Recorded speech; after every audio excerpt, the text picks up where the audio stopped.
Physical refining செய்யப்பட்ட SKM Poorna rice brand oil. வணக்கம். செய்திச் சுருக்கம். முதல்வர் விஜய் பிறந்த நாளில் சட்டசபை கூடுகிறது. புதிய அறிவிப்பு வர வாய்ப்பு. முதல்வராக விஜய் பொறுப்பேற்ற பின் கவர்னர் உரையுடன் சட்டசபையில் முதல் கூட்டம் கடந்த 18ஆம் தேதி தொடங்கியது.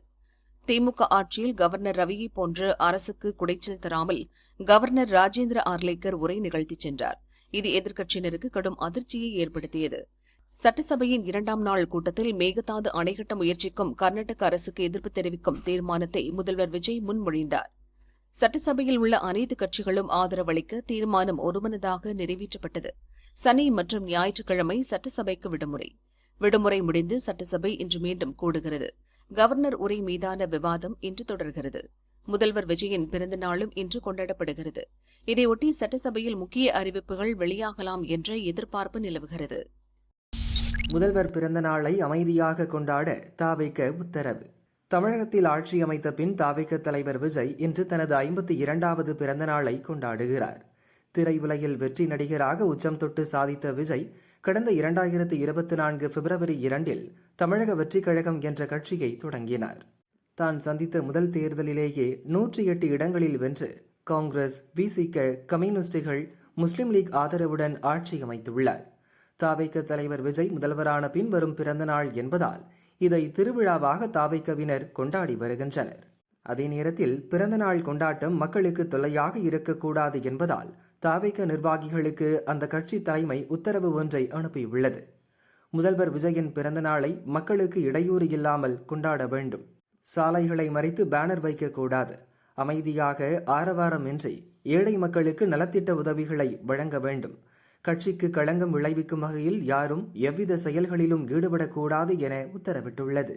அதே நேரத்தில் 2 நாள் விடுமுறைக்கு பின் இன்று மீண்டும் சட்டசபை கூடும் நிலையில் முதல்வர் விஜய் பிறந்தநாளையொட்டி முக்கிய அறிவிப்புகள் வெளியாகலாம் எனவும் எதிர்பார்க்கப்படுகிறது. தமிழகத்தை சர்க்கஸ் கூடாரமாக மாற்றும் தாவேகவினர். நயினார் நாகேந்திரன் கண்டனம். கல்வி நிலையங்களை கலையரங்குகளாக மாற்ற முதல்வர் விஜய் முயற்சிப்பதாக தமிழக பாஜக தலைவர் நயினார் நாகேந்திரன் குற்றம் சாட்டியுள்ளார். அவரது அறிக்கையில், கோவை அரசு மருத்துவக் கல்லூரியில் நடந்த பட்டமளிப்பு விழாவில் தாவேக அமைச்சர்கள் அருண்ராஜ், சம்பத்குமார், விக்னேஷ் ஆகியோர் கலந்து கொண்டு மாணவர்களுக்கு பட்டம் வழங்கினர். அப்போது தாவேக கட்சியின் பிரத்யேக பாடல் ஒளிபரப்பப்பட்டுள்ளது. இது கடும் கண்டனத்திற்குரியது. தாவேக தலைவர் விஜய் முதல்வராக என்றைக்கு பொறுப்பேற்றுக் கொண்டாரோ அன்றிலிருந்து விளம்பர வெறிமுற்றிய தாவேகவினரின் அட்டூழியங்கள் நாளுக்கு நாள் பெருகி வருகிறது. அரசு பள்ளிகளில் வகுப்பு நடக்கும் போதே அத்துமீறி நுழைந்து சினிமா வசனம் பேசி ரீல்ஸ் எடுக்கின்றனர். அரசு பள்ளி மாணவர்களுக்கு பரிசுகள் கொடுத்து விஜய் மாமா வாழ்க என அவர்களை கோஷம் போட வைத்து ரீல்ஸ் எடுக்கிறார்கள். அரசு நிகழ்ச்சி என்று கூறி பள்ளி மாணவர்களை அழைத்து சென்று தாவேக சார்பாக சான்றிதழ் வழங்குகிறார்கள். அரசு நிகழ்வுகளில் தாவேக கட்சி பாடலை ஒளிபரப்புவது என ஒட்டுமொத்த தமிழகத்தையே சர்க்கஸ் கூடாரம் போல தாவேகவினர் மாற்ற முயன்று கொண்டிருப்பது அப்பட்டமான விளம்பர அரசியல். பிற கட்சிகளின் ஆதரவுடன் ஆட்சி அதிகாரத்தை கைப்பற்றியவுடன் படிக்கும் பிள்ளைகளை தங்கள் கட்சியின் விளம்பர தூதர்களாகவும் அரசு பட்டமளிப்பு விழாக்களை கட்சி கொண்டாட்டங்கள் போலவும் நினைப்பதை நிறுத்த வேண்டும். அரசு நிகழ்ச்சிகளுக்குரிய மாண்பை கற்றுக்கொள்ளுமாறு முதல்வரையும் அவரது அமைச்சரவையையும் வலியுறுத்துவதாக நயினார் நாகேந்திரன் கூறியுள்ளார். ரூபாய் 250 கோடி வாடகை பாக்கி இறங்கி அடிக்கும் அறநிலையத்துறை அமைச்சர் ரமேஷ். தாவேக அரசில் இந்து சமய அறநிலையத்துறை அமைச்சராக பொறுப்பேற்ற ரமேஷ் தொடர்ந்து பல அதிரடி உத்தரவுகளை பிறப்பித்து வருகிறார். அந்த வரிசையில் சமீபத்தில் நடந்த ஆய்வுக் கூட்டத்தில் அவர் பிறப்பித்த முக்கிய உத்தரவுகள் பற்றி அறநிலையத்துறை அதிகாரிகள் கூறியது. அறநிலையத்துறை கட்டுப்பாட்டில் உள்ள கோயில்களுக்கு சொந்தமான நிலங்கள் மற்றும் கட்டிடங்களை வணிக ரீதியாக பயன்படுத்துவோர் 250 கோடி ரூபாய் வாடகை பாக்கி வைத்துள்ளனர். அதை உடனடியாக வசூலிக்க நடவடிக்கை எடுக்க வேண்டும் என்று மண்டல இணை ஆணையர்களுக்கு அமைச்சர் உத்தரவிட்டார். அப்போது கோயில் நிலங்களை ஆக்கிரமித்துள்ளோர் மீது புகார் அளித்தால் உள்ளூர் போலீசார் அதை ஏற்பதில்லை, போலீஸ் கமிஷனர் அலுவலகத்தில் மட்டுமே பெறுகின்றனர் என்று மண்டல இணை ஆணையர்கள் குற்றம் சாட்டினர். உடனே புகார்களை இணையதளம் மூலம் கொடுங்கள் என்று அமைச்சர் ஆலோசனை வழங்கினார். மேலும் கோயில் நிலங்களில் குடியிருப்போரில் ஒவ்வொரு மாதமும் 20% பேர் மட்டுமே முறையாக வாடகை செலுத்துகின்றனர். மற்றவர்களிடம் நிலுவைத் தொகை மற்றும் அபராத தொகை வசூலிக்கப்படாமல் உள்ளது. வாடகைதாரர்கள் பலர் தங்கள் குடியிருப்பு பகுதிகளை வணிக நோக்கத்திற்காக மாற்றியும் பயன்படுத்தி வருகின்றனர். அத்தகைய நிலங்களை ஆய்வின் போது கண்டறிந்தால் வணிக ரீதியான வாடகை நிர்ணயம் செய்யப்படுகிறது. இதுபோல செய்யும்போது பல பிரச்சினைகள் ஏற்படுகின்றன. குடியிருப்பில் உள்ளவர்கள் தங்களுக்கென தனியாக சங்கம் அமைத்து பிரச்சினை செய்வதால் நிலுவைத் தொகையை சரிவர வசூல் செய்ய முடியவில்லை. 2016க்கு பின் புதிய வாடகை நிர்ணயம் செய்யப்படவில்லை என்றும் மண்டல இணை ஆணையர்கள் தெரிவித்தனர். அவற்றை கேட்டுக்கொண்ட அறநிலையத்துறை ஆணையர் உரிய நடவடிக்கை எடுப்பதாக கூறினார். அதைத் தொடர்ந்து கடந்த ஆட்சியில் சட்டசபையில் வெளியிடப்பட்ட அறிவிப்புகளில் நிறைவேற்ற முடியாத நிலையில் உள்ள அறிவிப்புகளை கைவிட அரசுக்கு முன்மொழிவு அனுப்பும்படி ஆணையர் கேட்டுக் கொண்டார். அதைத் தொடர்ந்து செயல்படுத்த முடியாத அறிவிப்புகள் குறித்த விவரங்களை உயரதிகாரிகளுக்கு கோயில் செயல் அலுவலர்கள் அனுப்பி வருகின்றனர். அந்த திட்டங்களை அடியோடு கைவிட அமைச்சர் ரமேஷ் முடிவு செய்துள்ளார் என்று அதிகாரிகள் கூறினர். கடைசி மூச்சு வரை பதவி விலக மாட்டேன், அடம்பிடிக்கும் துரைமுருகன். அதிரடி முடிவெடுத்த ஸ்டாலின். சட்டசபை தேர்தலில் திமுக தோல்வியடைந்து ஆட்சியை பறிகொடுத்ததை தொடர்ந்து கட்சி அமைப்புகளை முழுமையாக மாற்றியமைக்க திமுக தலைவர் ஸ்டாலின் முடிவு செய்துள்ளார். திமுக பொதுச் செயலாளர் துரைமுருகன் உடல் நலத்தை கருத்தில் கொண்டு அவருக்கு ஓய்வு கொடுக்கவும் அவரது பதவிகள் முன்னாள் அமைச்சர் DR பாலுவை நியமிக்கவும் ஸ்டாலின் திட்டமிட்டுள்ளார். ஆனால் துரைமுருகன் பதவியை விட்டு விலக மாட்டேன் என பிடிவாதமாக கூறிவிட்டார். பதவி விலகும்படி தன்னிடம் கூறியவர்களிடம் பொதுச் செயலாளராக இருந்த மறைந்த அன்பழகன் உடல்நலம் பாதிக்கப்பட்டிருந்தபோது அவரிடம் பதவி விலக யாரும் சொல்லவில்லை. வரும் 2027 வரை என் பதவிக்காலம் உள்ளது. அதுவரை நான் பதவியில் நீடிப்பேன். என் உயிர் மூச்சு இருக்கும் வரை பொதுச் செயலாளர் பதவியை விட்டுத்தர மாட்டேன் என கூறியுள்ளார். இதுகுறித்து திமுக நிர்வாகிகள் கூறியதாவது: சமீப காலமாக துரைமுருகன் ஓரங்கட்டப்பட்டு வருகிறார். இண்டி கூட்டணியில் இருந்து திமுக விலகும் முடிவை எடுக்கும் முன் துரைமுருகனிடம் ஆலோசிக்கவில்லை. சட்டசபை கூடும் முன் MLA-க்கள் கூட்டத்திற்கான அறிவிப்பு வழக்கமாக பொதுச் செயலாளர் பெயரில் வரும். ஆனால் இந்த முறை கொறடா என வேலு பெயரில் வெளியிடப்பட்டது. தொடர்ந்து பொதுச் செயலாளர் பதவியில் இருந்து துரைமுருகன் விலகாமல் அடம்பிடித்துக் கொண்டிருந்தால் கட்சியின் இணை பொதுச் செயலாளர் என்ற புதிய பொறுப்பை உருவாக்க ஸ்டாலின் முடிவு செய்துள்ளார். இவ்வாறு அவர்கள் கூறினர். அதிமுகவினரை அள்ளும் தாவேகா, உடைந்து போன பழனிசாமி. Open talk. சட்டசபை தேர்தல் தோல்விக்கு பிறகு அதிமுகவில் உச்சக்கட்ட குழப்பம் நிலவி வருகிறது.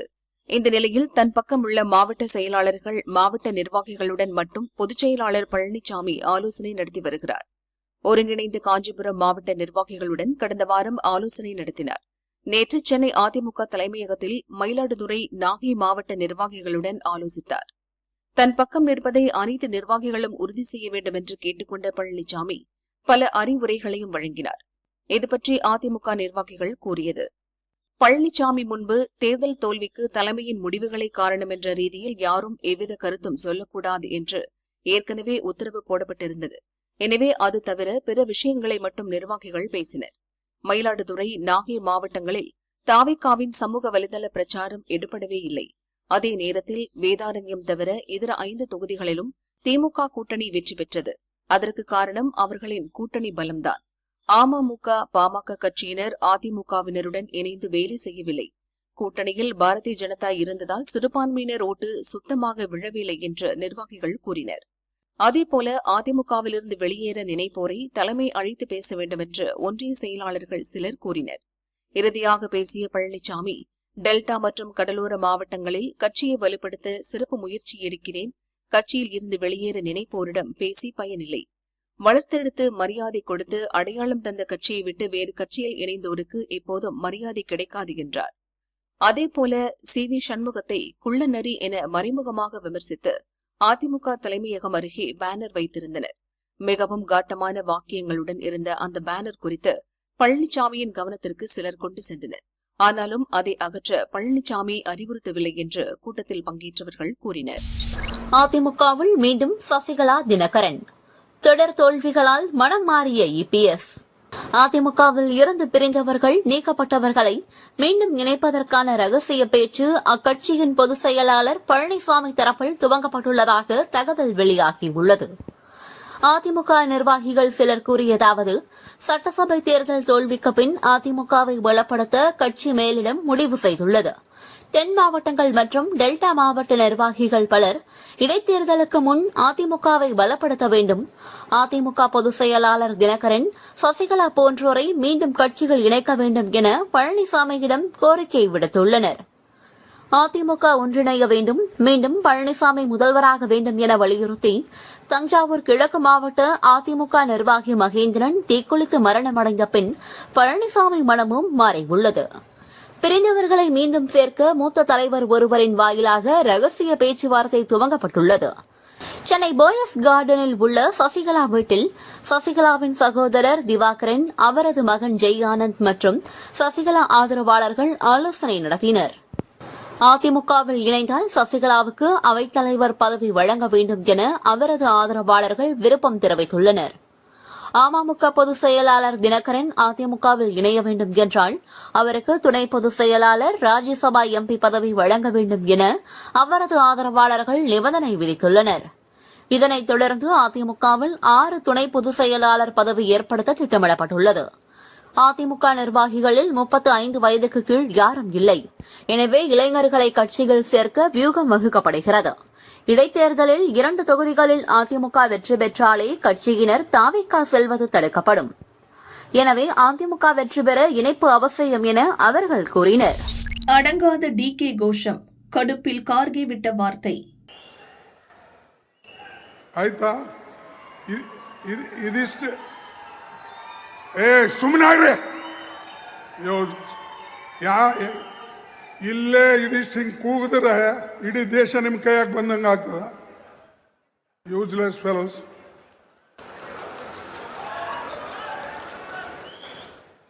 பெங்களூருவில் காங்கிரஸ் கட்சி கூட்டம் நடந்தது. அக்கட்சித் தலைவர் மல்லிகார்ஜுன கார்கே, கர்நாடக முதல்வர் DK சிவக்குமார் உள்ளிட்டோர் பங்கேற்றனர்.